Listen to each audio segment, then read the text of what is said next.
नमस्कार दोस्तों, मैं आदित्य शर्मा आपका स्वागत करता हूं उत्थान एकेडमी के ऑनलाइन प्लेटफॉर्म पर। जैसा कि सर पता है आपको, कल जो है आयोग ने, मध्य प्रदेश लोक सेवा आयोग ने अपना नोटिफिकेशन भी आउट कर दिया है और 24 अप्रैल जो हम संभावित जिसको तिथि मान रहे थे उसको पुख्ता कर दिया है सर। तो क्यों ना हम आज से तैयारी करते हैं और आपकी तैयारी को सुनिश्चित बनाते हैं सर, आरंभ बैच और उत्थान एकेडमी के साथ।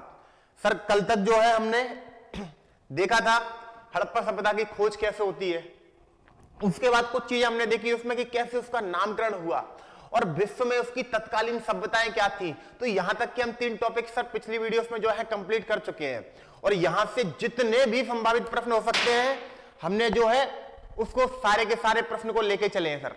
आज हम देखेंगे हड़प्पा सभ्यता का क्षेत्र विस्तार, उसका काल निर्धारण और हड़प्पा सभ्यता के निर्माता कौन थे, है ना। ये सारी चीजें हम जो है आज देखते हैं। तो फिर पहला टॉपिक है आज का क्षेत्र विस्तार।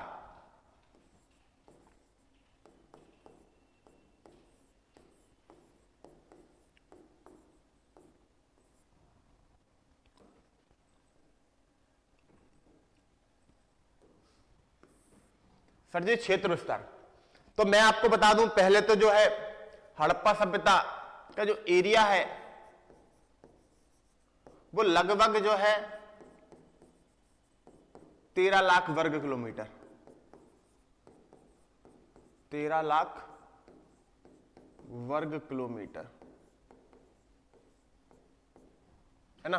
और अगर एग्जैक्ट बात करेंगे कि सही जो है फिक्स कितना है तो याद रखिएगा 12,99,600 वर्ग किलोमीटर, है ना, किलोमीटर स्क्वायर,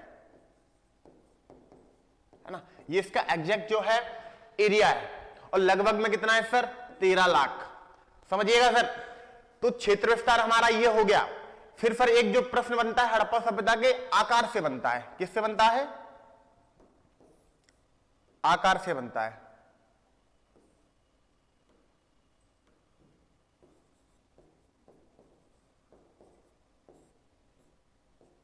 समझिएगा।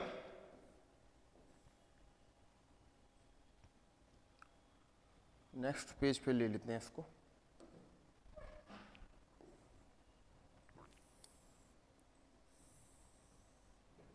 कुछ इस तरीके का जो है इंडस वैली सिविलाइजेशन का आकार है, जिसे हम क्या कहते हैं? त्रिभुजाकार, है ना, ट्रायंगुलर, है ना। नेक्स्ट प्रश्न हमेशा से बनता रहा है कि सिंधु घाटी सभ्यता का आकार क्या है सर, तो बता देना क्या है? ट्रायंगुलर। ठीक है सर।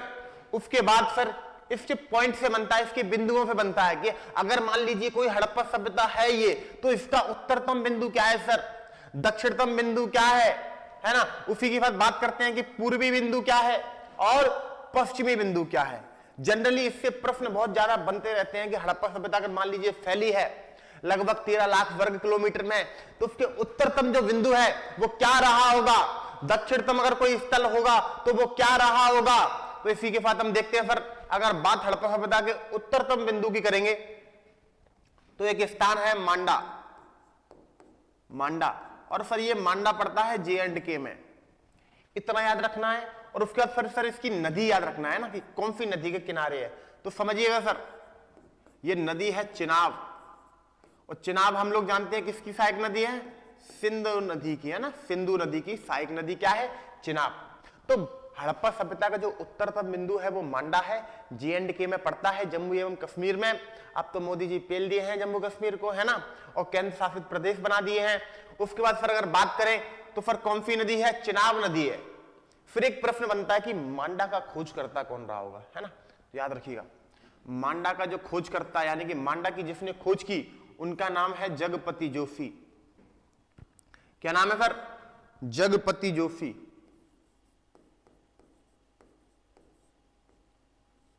जगपति जोशी, जोशी है ना, जगपति जोशी। तो इतने फैक्ट जो हैं हम हड़प्पा सभ्यता के उत्तरतम बिंदु में देख सकते हैं। मांडा, चिनाब नदी, सिंधु नदी की सहायक, जम्मू एवं कश्मीर में, और खोजकर्ता जगपति जोशी।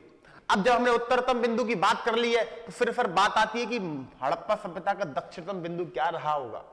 तो याद रखिएगा एक स्थल है दाइमाबाद, इसे हम ताम्रपाषाण काल में भी पढ़ के आए थे। दाइमाबाद प्रवरा नदी के किनारे जॉर्वे संस्कृति के अंतर्गत पड़ा था, और जिन लोगों ने प्रीवियस वीडियो नहीं देखे तो फिर बिल्कुल देख लीजिएगा, है ना।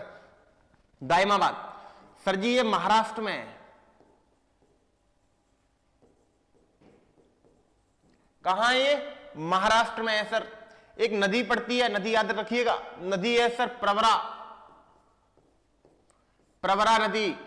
और मैं आपको पहले भी बता चुका हूं ये नदी किसकी सहायक नदी है, याद रखिएगा किसकी ट्रिब्यूटरी है? गोदावरी की,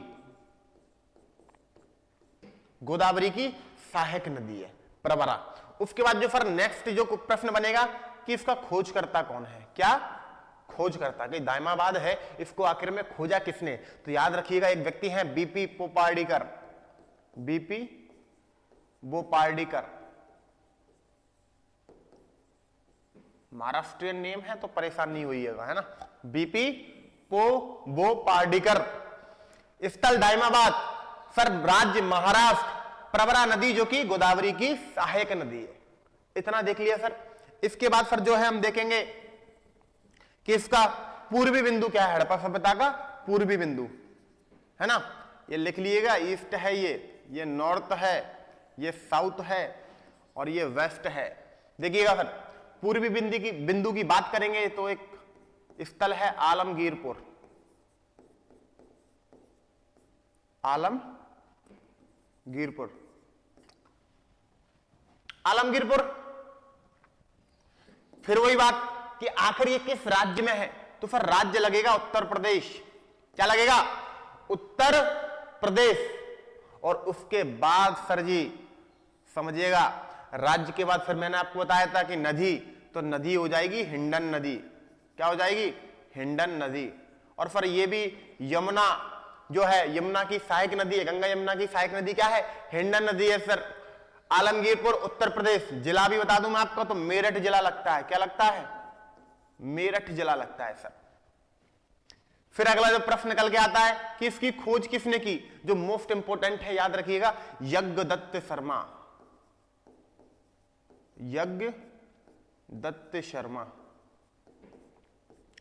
ठीक है सर जी, देखा आपने, पूर्वी बिंदु आलमगीरपुर, उत्तर प्रदेश मेरठ, नदी हिंडन नदी, खोजकर्ता यज्ञदत्त शर्मा। आलमगीर किसको कहते हैं सर?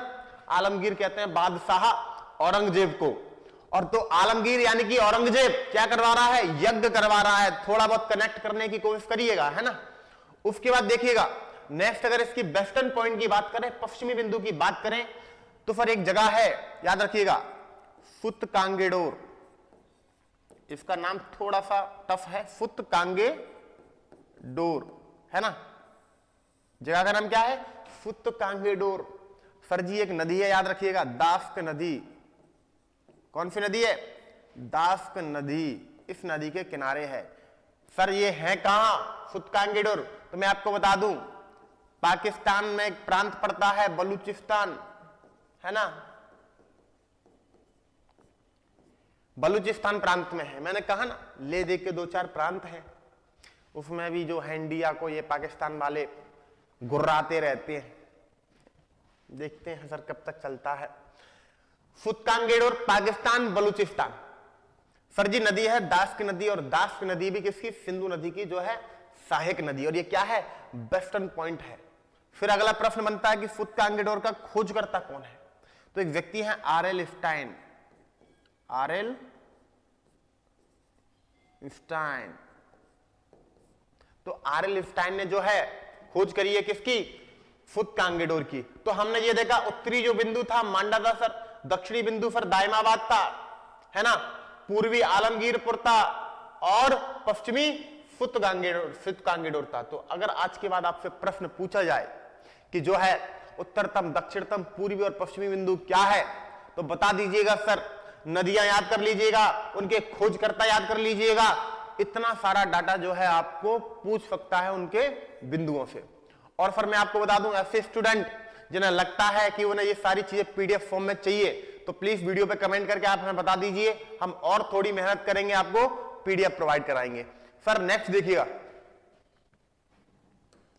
अब बात निकल के आती है कि आखिर ये जो हड़प्पा सभ्यता थी, अभी हमने देख लिया कि पश्चिम में जो फैली थी फुतकांगीडोर था, पूर्व में फैली थी तो आलमगीरपुर था उत्तर प्रदेश में, उत्तर में अगर आपने बात करी तो याद रखिएगा क्या था, मांडा था जम्मू कश्मीर में, और दक्षिण में बात करी तो दायमाबाद था सर। फिर नेक्स्ट प्रश्न बन के आता है कि आखिर ये सभ्यता किन किन देशों में फैली हुई थी, याद रखिएगा। तो समझिएगा देश है ना, किन किन देशों में फैली ये हमको देखना है ना। तो इसमें मुख्यतः 3 देश आते हैं, सीक्वेंस से देखना, अफगानिस्तान, अफगानिस्तान और अफगानिस्तान के स्थल यही याद कर लीजिएगा है ना। सिर्फ 2 स्थल मिले हैं अफगानिस्तान से इंडस वैली सिविलाइजेशन के, पहला है फोर्ट गोई, यहीं पे याद कर लीजिएगा फोर्ट गोई, और फिर दूसरा है मुंडीगाक,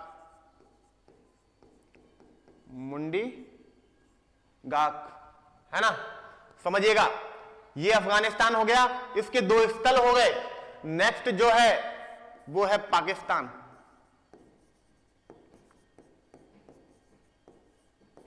और फिर पाकिस्तान में लगभग 475, कितने 475 जो है साइट्स हमको मिली है इंडस वैली सिविलाइजेशन की, यानी कि 475 स्थल मिले हैं हमको, किसके, सिंधु घाटी सभ्यता के।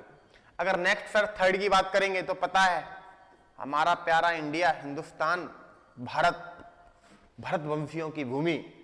सर जी समझिएगा इंडिया, और यहां से लगभग 925 साइट्स मिली है ना, लगभग जो है 1400 से ज्यादा साइट्स हमको हड़प्पा सभ्यता से अभी तक मिल चुकी है, और आज भी इसकी खोज जारी है। तो बिल्कुल पुरजोर संभावना है कि भविष्य में हमारी और भी साइट्स निकल के आ सकती हैं, और सिंधु घाटी सभ्यता का हम हो सकता है आने वाले समय में और ज्यादा एरिया पड़े और ज्यादा क्षेत्र विस्तार पड़े। तो फिर देश तीनों याद कर लीजिएगा, अफगानिस्तान 2 स्थल है, फोर्ट गोई और मुंडीगाक। पाकिस्तान की बात करेंगे तो 475 यानी कि 475 स्थल मिलेंगे आपको, और अगर आप भारत इंडिया की करोगे तो फिर यहां से कितनी 925 स्थल या साइट्स मिलेंगी। इसके बाद हमने ये बात कर ली कि किन किन देशों में फैली थी, है ना। नेक्स्ट जो हम टॉपिक लेके आएंगे कि भारत में अगर फैली हुई है तो भारत के किन किन राज्यों में फैली हुई है ना। तो राज्य देखिएगा, समझिएगा सर। अगर पहले राज्य की बात करें तो अभी हमने पहले तो देखा था क्या, मांडा कहां था, जम्मू कश्मीर, है ना। अब भले ही ये क्या है, ट्रिब्यूटरी जो है केंद्र शासित प्रदेश है, लेकिन समझिएगा कि किन किन जगह पे फैली हुई है। इसमें केंद्र शासित प्रदेश और राज्य हम सारे ही लेके चलेंगे, है ना। तो देखो J&K है, जम्मू एवं कश्मीर। दूसरे राज्य की बात करेंगे तो हमने दायमाबाद पढ़ा था, हड़प्पा सभ्यता का दक्षिणतम बिंदु, और दायमाबाद काय में पढ़ा था, महाराष्ट्र में पढ़ा था। तो दूसरा राज्य क्या हो जाएगा, महाराष्ट्र हो जाएगा।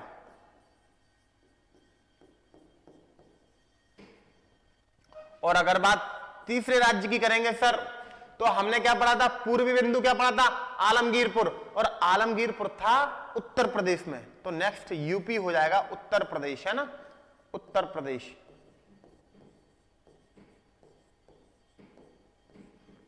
ठीक है सर। नेक्स्ट देखिएगा जो चौथा राज्य है ना। 3 तो हमने बिंदु पढ़ ली, अब चौथा तो बलूचिस्तान पाकिस्तान में था, तो वो तो अपन को पढ़ना नहीं है क्योंकि भारत के राज्यों की बात कर रहे हैं। और मैं आपको बता दूं, एक राज्य है पंजाब। पंजाब में जैसे रोपड़ आदि स्थल मिले हैं, जो कैसे हड़प्पा सभ्यता के अच्छे खासे स्थल हैं। तो रोपड़ कहां मिलता है, पंजाब में मिलता है। ये अभी याद नहीं करना है, जब हम इनको स्थल साइट्स को पढ़ेंगे पर्टिकुलर कि उनमें क्या क्या मिल रहा है, तब मैं आपको चीजें आपको उसी टाइम पे याद करा दूंगा, है ना। तो पंजाब हो गया सर नेक्स्ट। अब पंजाब हो गया तो हरियाणा वाले कहां पीछे रह जाएंगे, तो नेक्स्ट क्या हो जाएगा, हरियाणा। हरियाणा। अब पंजाब हरियाणा हो गया तो राजस्थान वालों को बुरा लग जाएगा सर, क्या लग जाएगा, राजस्थान वालों को बुरा लग जाएगा। तो नेक्स्ट कर लीजिएगा क्या, राजस्थान, है ना।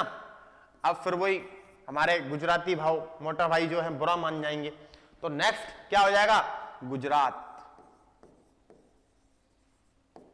समझिएगा पहला कौन सा था, जम्मू कश्मीर, महाराष्ट्र, यूपी, पंजाब, हरियाणा और राजस्थान और गुजरात। ये सारे स्थल जो हैं हमें कहां मिले हैं, हड़प्पा सभ्यता से। हड़प्पा सभ्यता में ये सारे राज्य जो हैं सम्मिलित हैं, यानी कि हड़प्पा सभ्यता के जो स्थल हैं वो इन राज्यों से मिलते हैं, 7 राज्यों से मिलने, याद रखिएगा। जम्मू कश्मीर, महाराष्ट्र, उत्तर प्रदेश, पंजाब, हरियाणा, राजस्थान, गुजरात। तो कितने हो गए? 7। इसके बाद जो फिर हम नेक्स्ट टॉपिक देखेंगे आज, जो कि बहुत ही महत्वपूर्ण टॉपिक है। फिर टॉपिक का नाम है कि हड़प्पा सभ्यता का काल निर्धारण। आखिर में ये हड़प्पा सभ्यता इतनी ही पुरानी क्यों थी? फिर इतिहासकारों के सामने एक विवाद का विषय आ गया सर, अब इसका काल निर्धारण कैसे किया जाए। एक व्यक्ति थे, मैंने आपको बताया था कि हड़प्पा सभ्यता का जो खोज करता था उसका निर्देशन कौन कर रहा था जब हड़प्पा सभ्यता की खोज हुई? तो जॉन मार्शल थे, है ना। देखते हैं काल निर्धारण। तो सबसे पहले एक व्यक्ति निकल के आए, जॉन मार्शल। जॉन मार्शल, मैंने बताया था हड़प्पा सभ्यता को सिंधु घाटी सभ्यता नाम, जो पहला जो नाम है हड़प्पा सभ्यता का, वो भी किसने दिया था? जॉन मार्शल ने दिया था सर। अब नामकरण ने पहली बार किया था, तो फिर काल निर्धारण भी पहली बार कौन करेंगे? जॉन मार्शल करेंगे। तो फिर ये निकल के आते हैं और इनने एक मोटा मोटा अंदाजा लगा के कहते हैं कि नहीं सर, जो हड़प्पा सभ्यता है वो जो है 3250 बीसी, है ना, 3250 बीसी से 2750 बीसी पुराना है। कितना कहते हैं? 3250 बीसी से 2750 बीसी पुराना है। कौन कहता है सर? John Marshall. पहला याद रखिएगा, जॉन मार्शल ने कितना याद रखा? 3250 से 2750। देखिएगा सर, अलग अलग विद्वान अलग अलग काल निर्धारण करते हैं और बहुत सारे काल निर्धारण करते हैं, लेकिन हम हमारे जो परीक्षा के पॉइंट ऑफ व्यू से जो भी इंपोर्टेंट है वो 3 या 4 जो है काल निर्धारण है वो इंपोर्टेंट है। और आपको जो याद करना है वो मैं आपको बताऊंगा, मस्ट C14 विधि से कितना निकल के आ रहा है वो बस आप याद कर लीजिएगा, है ना। नेक्स्ट देखिएगा, जॉन मार्शल ने अपना जब मन भर लिया तब सबसे पहले मैं आपको C14 विधि का ही बता देता हूं, है ना। C14 Vidhi, C14 Vidhi most of लोग जानते होंगे। क्या होता है कि कोई भी ऐसा पदार्थ, व्यक्ति, इंसान, जीव जंतु, जो भी कुछ भी हो जिसके अंदर कार्बन मौजूद हो, उसकी एज हम किस प्रोसेस द्वारा निकाल सकते हैं सर? C14 विधि द्वारा। C14 या इसको क्या बोलते हैं? कार्बन डेटिंग विधि। फिर अगला ही प्रश्न बनता है कि इस विधि की खोज किसने की? खोज तो एक व्यक्ति हैं एफ लिवी, याद रख लीजिएगा, एफ लिवी, है ना। और इन्होंने C14 विधि की खोज की थी 1947 में, जब हम अंग्रेजों से आजादी ले रहे थे। तब भाई साहब एफ लिवी क्या कर रहे थे? कार्बन डेटिंग प्रोसेस जो है उसकी खोज कर रहे थे। ठीक है सर। तो C14 ने जब हम हड़प्पा स्थलों का अन्वेषण किया, उनकी खोज करी, उनको जांच परख किया, तो फिर एक टाइम निकल के आया क्या? 2350 बीसी से, देखिएगा 2350 बीसी से 1750 बीसी। और ये सर बहुत ही इंपॉर्टेंट है सर, याद रखिएगा, 2350 बीसी से 1750 बीसी। और यही क्या है? सर्वाधिक मान्य है, सर्वाधिक मान्य जो काल निर्धारण है वो क्या है? 2350 बीसी से 1750 बीसी। नेक्स्ट देखिएगा, एक व्यक्ति है मार्टिमर व्हीलर। कौन? मार्टिमर व्हीलर, अंग्रेज है सर। ठीक है सर जी। मार्टिमर व्हीलर ये कहते हैं कि नहीं, ये जो हड़प्पा सभ्यता है वो कितनी? 2500 बीसी से, 25 है ये, है ना, 2500 बीसी से 1500 बीसी पुरानी है। तो मार्टिमर व्हीलर ने क्या बताया? 2500 बीसी से 1500 बीसी पुरानी। फिर से एक बार नजर मारिए, जॉन मार्शल ने सबसे पहले जो है इसका काल निर्धारण किया, कितना लाए? 3250 से 2750, यानी कि ये हड़प्पा सभ्यता 3250 में स्टार्ट हुई और 2750 आते आते जो है सभ्यता समाप्त हो गई। उसी का फिर खंडन करता है कौन? C14 जो सर्वाधिक मान्य विधि है, जिसकी खोज किसने की थी? एफ लिवी ने की थी 1947 में। सर ये कहते हैं कि 2350 से 1750 बीसी हड़प्पा सभ्यता का काल रहा है, यानी कि हड़प्पा सभ्यता 2350 में पनपी और 1750 तक अपना पतन कर गई। और यही सर्वाधिक मान्य काल निर्धारण है। अगर आपको याद करना है जो सर्वाधिक इंपॉर्टेंट है वो क्या है? C14 विधि। नेक्स्ट देखिएगा सर, मार्टिमर व्हीलर हो गए, है ना, तीन हमने याद कर लीजिएगा ना। अगर आप तीन भी याद रखोगे मोटे मोटे तौर पे तो फिर सारी चीजें रहेंगी। फिर भी आप कहीं कहीं एनसीईआरटी भी देख लीजिएगा, है ना। एनसीईआरटी अलग दे देती है थोड़ा। एनसीईआरटी कहती है नहीं, हम नहीं मानना है किसी का। हड़प्पा सभ्यता का जो काल निर्धारण है वो है कितना, 2500 बीसी से 1800 बीसी।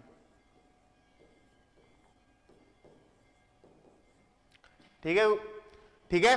तो चार जो है अनिश्चित काल देके, जिसमें एनसीईआरटी और C14 इनको थोड़ी ज्यादा सी मान्यता है, और अगर इन दोनों में भी बात करें तो C14 विधि को जो है और अधिक मान्यता है। उसके बाद हमने जॉन मार्शल का देखा था, और उसके बाद जो है मार्टिमर व्हीलर का।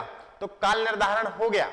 अब हम देखते हैं सर आखिर इतनी बड़ी सभ्यता, इतनी सुनियोजित सभ्यता, इतने शहरीकृत सभ्यता, इसको बसाने वाले कौन लोग रहे होंगे, है ना। तो अब हम देखेंगे हड़प्पा सभ्यता के निर्माता। क्या देखेंगे, हड़प्पा सभ्यता के निर्माता।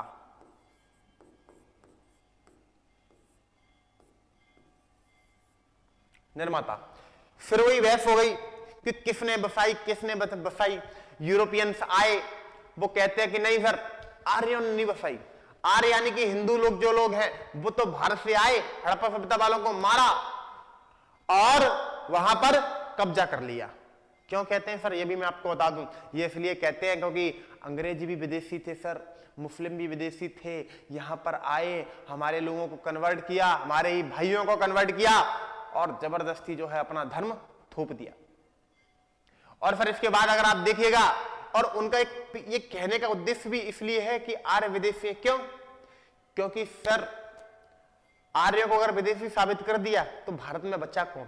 अगर हिंदुओं ने एक बार ये मान लिया कि हम विदेशी हैं, तो फिर मूल निवासी कौन, इस भारत में रहने वाले कौन, कोई नहीं। क्योंकि वैश्य हो, शूद्र हो, ब्राह्मण हो, क्षत्रिय हो, ये सारे के सारे आर्य हैं, तो फिर बचा कौन। तो उन्होंने ये साबित करने के लिए कि जैसे हम विदेशी हैं आप भी विदेशी, यानी कि हम दोनों भाई भाई, बस अंतर ये कभी आप पहले आ गए हम बाद में आ गए, मिलके लूटो, हमको उंगली मत करो, लूटने दो। तो ये चीजें हम लोगों के दिमाग में डालने के लिए विदेशी जितने भी इतिहासकार थे वो अक्सर कहते हैं कि आर्य जो है बाहर से आए, सिंधु घाटी सभ्यता को नष्ट किया, आगे बढ़ गए। फिर देसी इतिहासकार निकल के आते हैं जिनमें नाम है रामचंद्र और लक्ष्मण स्वरूप। दो व्यक्ति निकल के आते हैं और कहते हैं कि नहीं सर, आर्य जो है भारत के ही निवासी थे, और सिंधु घाटी सभ्यता थी उसको भी किसने बसाया, आर्यों ने बसाया। कारण उसका बाद जो है उनसे सबूत मांगे जाते हैं। तो फिर कहते हैं इसका सबूत यह है कि ऋग्वेद में सर्वाधिक उल्लेख किसका है, सप्त सैंधव प्रदेश का है। और सर सप्त सैंधव प्रदेश वही प्रदेश है जिस जगह पे, जिस एरिया में इंडस वैली सिविलाइजेशन पनपी थी, पली थी सर, और अपने चरमोत्कर्ष पे पहुंची थी, है ना। तो हम पहला ही मत देखेंगे, याद रखिएगा, रामचंद्र, और फिर एक व्यक्ति है लक्ष्मण स्वरूप, लक्ष्मण स्वरूप। और इन दोनों ने मिलकर डिसाइड किया कि जो आर्य हैं, आर्य जो हैं, सॉरी जो इंडस वैली सभ्यता को बसाने वाले लोग हैं वो कौन है, आर्य हैं। ठीक है, कौन है, आर्य है। तो रामचंद्र और लक्ष्मण स्वरूप के अनुसार आर्यों ने ही सिंधु घाटी सभ्यता बसाई थी। फिर एक व्यक्ति निकल के आते हैं सर, देखिएगा, जिनका नाम है राखलदास बनर्जी। कौन, राखलदास बनर्जी। मैंने आपको बताया था सिंधु घाटी सभ्यता की जो है मोहनजोदारो जो स्थल था उसकी खोज करने वाला कौन था, राखलदास बनर्जी। और किसने हायर किया था, जॉन मार्शल ने। जॉन मार्शल कौन था, अंग्रेज था। तो अंग्रेजों से कैसे थे ये इन्फ्लुएंस थे। इन्होंने भी उनका तर्क मान के कहते हैं कि नहीं सर, राखलदास बनर्जी का कहते हैं कि नहीं, जो सिंधु घाटी सभ्यता है उसको बसाने वाले लोग कौन थे, द्रविड़। द्रविड़। और उसके पीछे ये बताते हैं कि नहीं, आर्य आए और यहाँ पर द्रविड़ लोग रह रहे थे, उनको मारा पीटा, जिन्हें आप साउथ इंडियंस कह सकते हो आज, जो हमारे दक्षिण भारतीय लोग हैं, घुंघराले बाल, सांवला कलर, कम हाइट, उनको क्या बोल सकते हैं, फिर द्रविड़ बोल सकते हैं। उनको मारा पीटा और उन्हें दक्षिण भारत की तरफ भगा दिया, खुद उनकी जगह, उनके घरों में जो है, उनकी जगह में, उनके देश में शिफ्ट हो गए। ऐसा कौन कहता है सर? राखलदास बनर्जी। मैंने बताया ना, अंग्रेजियत का इनको जो है भूत सवार है, और अपने ही भाइयों की बात काट रहे हैं सर, देखिएगा। लेकिन अंग्रेज किसको सीरियस लेते हैं, है ना। नेक्स्ट एक व्यक्ति आएगा, देखिएगा, नेक्स्ट जो व्यक्ति आएगा वो आएगा गार्डन चाइल्ड। क्या आएगा? Garden child. ठीक है, गार्डन में चाइल्ड था, ये कहता है ये तो लड़ ही रहे हैं आपस में। वो कह रहा है कि आर्य थे, ये कहते हैं नहीं सर द्रविड़ थे, आर्यों ने तो अटैक किया। तो क्यों ना हम ये मान लें कि हम किसी और को ही बता दें। तो फिर गार्डन चाइल्ड कहता है कि नहीं, इंडस वैली सिविलाइजेशन जो बसाई है वो किसने बसाई है? सुमेरियन लोगों ने। सुमेरियन लोगों ने।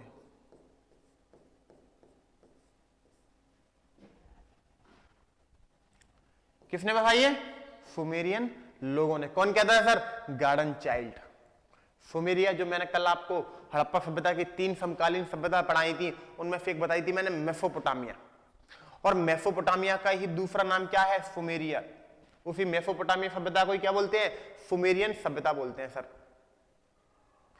और गार्डन चाइल्ड कहता है ये हड़प्पा और मोहनजोदारो है ना, ये तो उनके पूर्वी पॉइंट हैं। किसके? सुमेरियन लोगों के, मेसोपोटामिया सभ्यता के। यानी कि वो कहता है कि इराक से लेके भारत तक ये मेसोपोटामिया ही फैली हुई थी, और मेसोपोटामियंस लोग जो हैं आए, और भारत में क्या है? एक इंडस वैली सिविलाइजेशन यानी कि सिंधु घाटी सभ्यता को बसाया। फिर शानदार एक खोज होती है कि हड़प्पा सभ्यता का जब क्षेत्र विस्तार देखा जाता है तो जितनी सुमेरिया की सभ्यता थी और फिर मिस्र की सभ्यता थी, उनको दोगुना कर दिया जाए ना, डबल जोड़ दिया जाए उनको, और फिर भी हड़प्पा सभ्यता उनके योग से 16 गुना बड़ी थी। फिर इन जैसे लोगों के मुंह पर जो है झापड़ मारा जाता तरीके से, एकदम दिमाग हिल जाता है इनका। क्यों? क्योंकि ये क्या कह रहे थे कि सुमेरियन लोगों ने बताया। ऐसे लोग बसा पाएंगे जिनकी सभ्यता 16 गुनी छोटी है हमारी सभ्यता से, तो फिर इनको जो है नकार दिया जाता है। फिर एक व्यक्ति निकल के आते हैं, देखिएगा, फिर एक व्यक्ति निकल के आते हैं, मॉर्टिमर व्हीलर।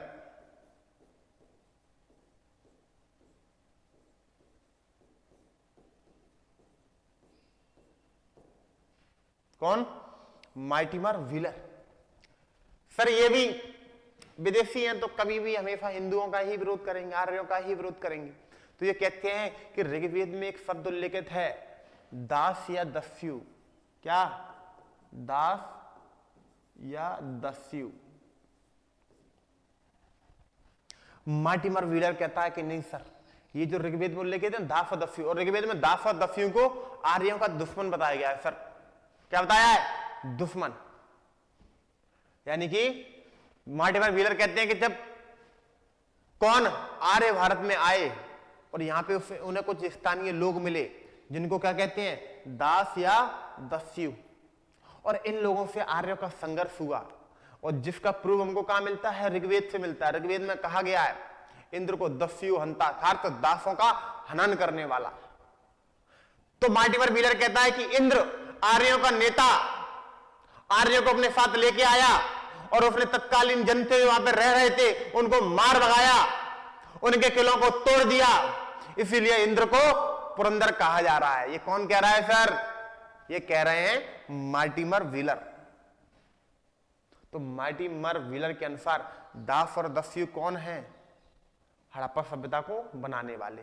लेकिन बाद में फिर इनके भी जो है गाल पे जोरदार तमाचा मारा जाता है, क्योंकि दास और दस्यु जनरली वो लोग थे जो पहाड़ों में, यानी कि जैसे हिंदू लोग जब रहते थे प्राचीन टाइम पर, वैदिक काल में, वैदिक काल में, तो उस टाइम पे पहाड़ों में किरात लोग कुछ थे, किरात वगैरह जो कुछ लोग होते हैं जो पहाड़ों में रहने वाले थे, है ना, वो लोग अक्सर अटैक करते रहते थे आर्यों पे, क्योंकि आर्य सभ्य थे और वो लोग थोड़े बर्बर थे, जिसके चलते जो है अक्सर उनके साथ युद्ध होते रहते थे, और उनको ही वैदिक साहित्य में क्या बोला है सर? दास और दस्यु।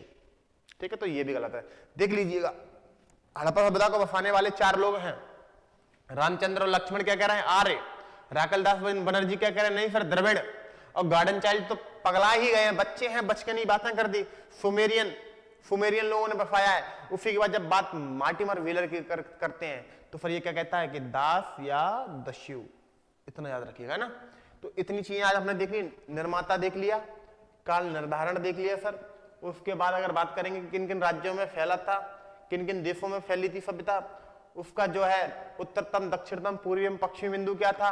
उसके बाद सर हमने देखा क्या कि क्षेत्र विस्तार, हड़प्पा सभ्यता का एरिया क्या था। अब नेक्स्ट सर थोड़ा सा और देख लीजिएगा कि ये जो हड़प्पा सभ्यता में लोग मिले हैं ना, लोग है ना, जो हड़प्पा सभ्यता के पीपल्स हैं, वो किस प्रजाति, किन किन प्रजाति कहते हैं ना, प्रजाति को बोलते हैं रेस। यानी कि हड़प्पा सभ्यता में रहने वाली कौन कौन सी प्रजाति के, जैसे आप अगर चाइना साइड जाइए, दक्षिण एशिया में जाइए तो गोल मटोल मुंह वाले, गोरे से, छोटी छोटी आंखों वाले चाइनीज लोग मिलते हैं। तो वो एक रेस है क्या? मंगोलॉइड। उन सबको क्या बोलते हैं? मंगोलॉइड। नेपाल जाइए, भूटान जाइए, है ना, जितने भी चाइनीज लोग हैं वो किस में आते हैं? मंगोलॉइड लोग आते हैं। कम हाइट वाले, गोरे, छोटी छोटी आंखें, चपटी सी नाक, ये किस में आएंगे? मंगोलॉइड्स में आएंगे सर। और सर कुछ लोग मंगोलॉइड मिले यहां पे, कुछ लोग द्रविडियंस मिले। कैसे मिले? द्रविडियंस। और मैंने आपको बताया था सर, दक्षिण भारतीय जो लोग हैं उनको क्या बोलते हैं? द्रविड़। द्रविड़ लोग बोलते हैं, है ना। आपने घुंघराले बाल देखे होंगे, कम हाइट देखी होगी, सांवला कलर, है ना, चौड़ा सा सिर, ये किसमें? द्रविडियंस लोगों की जो है क्या है? द्रविडियंस को क्या बोलते हैं? भूमध्य सागरीय भी बोलते हैं, भूमध्य सागरीय, मेडिटेरियंस। देखिएगा सर, नेक्स्ट यहां पे जो हमें प्रजाति मिली वो किसकी मिली? ऑस्ट्रोप्रोटोलॉइड,